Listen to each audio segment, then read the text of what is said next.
When you're talking your below the hook stuff gets really fancy sometimes. Right.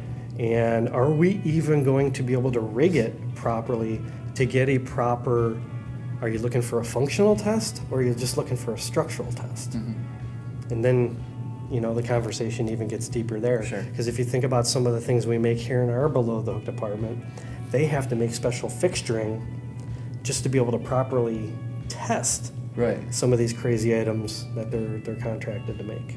So talk about the logistics and the personnel required to even pull this off. Right. We have 2 pieces of equipment we obviously can take from our facility and take to your facility, but we'll need a lot of assistance in order to get it offloaded, get it set up, get it electrified, make sure we're in an area that is low traffic. Right. We don't want to be out in the middle of everywhere, because obviously right in the cafeteria.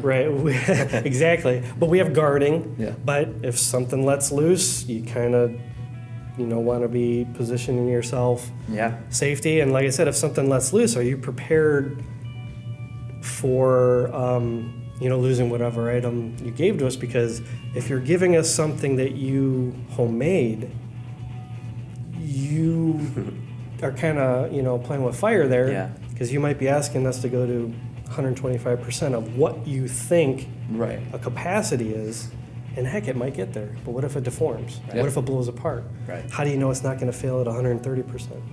I don't know if you've heard a sling break. We've heard it because we sit over by the area in the shop where they test it. It is loud.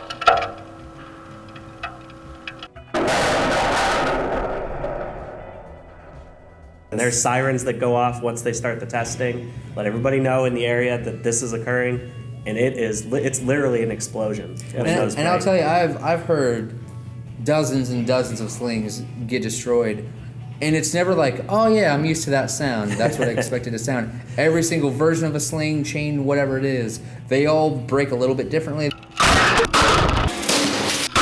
Everybody needs to be aware that that's going on and be clear and free from that area when it's happening. So and the way we can internally proof test items is really much different, because if you think about our long tester that you guys are talking about, that thing could be set up to around 125 feet with the extensions. Mm-hmm. I think it's 660,000 pounds, but can be modified to like 800,000. Maybe not quite that much, but that thing's a monster.